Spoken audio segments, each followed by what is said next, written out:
मिले थाने रुगो महने सखे में सिरते तबे वल्लू वल्लू आए सुने यार तेरे दर पे मुंहिंजो नालो गुलाम मुस्तफ़ा आहे। मूंखे गुलजलाल नाले सां सॾंदा आहिनि, मशहूरु आहियां गुलजलाल नाले सां।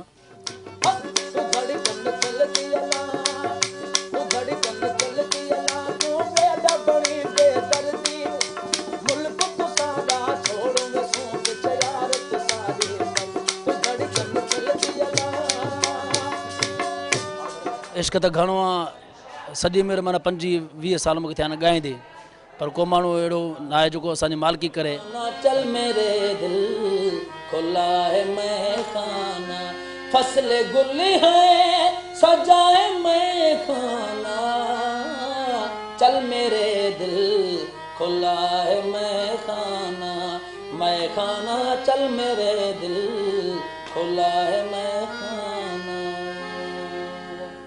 माण्हू मूंखे ॾिसनि था, मूंखे चवनि था उस्ताद तूं हेॾो फ़नकार आहीं, मज़ूरी पियो थो करीं, हे हो। मां मज़ूरी बाबा करणो को ॾोहो ऐब त न आहे, मज़ूरी न कयां तव्हां मूंखे ॾींदो? मूंखे केरु ॾे? अलाह खां सवाइ मुंहिंजो आहे बि केरु कोन। अंदरि जो ॾुखु आहे या दर्द आहे हर माण्हू खे त न आहे ॿुधाइबो न, बाक़ी जिन खे ख़बर आहे पोइ पंहिंजो दिलि जो सूर जेको आहे दिलि में रखे छॾींदो आहे। इश्क इबादत इश्क करामत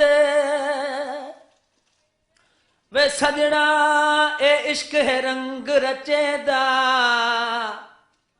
सूली ते मंसूर चढ़ा कर ते अनल हक अलेदा इश्क दी जात में हर निराली कते इश्क अल्लाह मिलेदा। पंहिंजो दर्द या पंहिंजे दिलि जो हवालो कंहिं माण्हू कंहिंखे ॾिसे उहो त अलाह थो ॼाणे। जेके मुंहिंजे दिलि में गुज़रे थो दर्द आहिनि सूर आहिनि उहो मूंखे ख़बर आहे, अलाह खे ख़बर आहे त मुंहिंजे दिलि मां छा गुज़रंदो थो।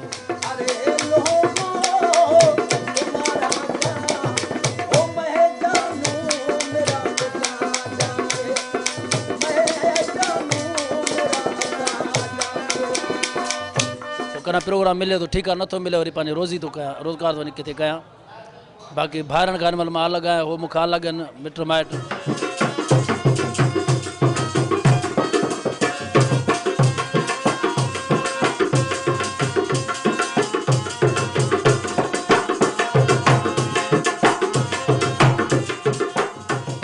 मूंखे पंहिंजो घणो शौक़ु आहे, इहो बचपन खां वठी।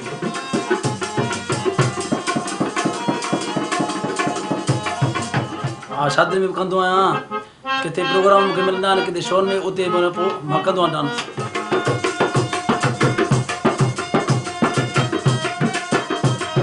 असुलगढ़ उस्ताद जलाल मां कापी कंदो हुउसि पंहिंजे नंढ लाॻू।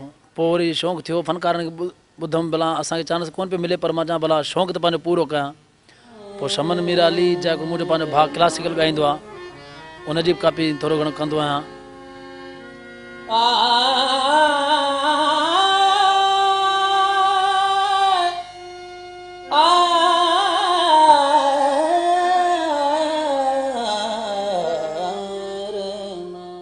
कॾहिं रंग थियो या कॾहिं अहिड़ी मज़ूरी थी, पंहिंजो पेट गुज़र कंदो आहे। पोइ घणा वारा माइट मूंखे झलनि पिया तूं न ॻा, मूंखे पंहिंजे ॻाइण सां इश्क मज़ा, मां ॻाइण कीअं छॾियां, मां ॻाइण छॾंदुसि त वरी मां मरी पवंदुसि।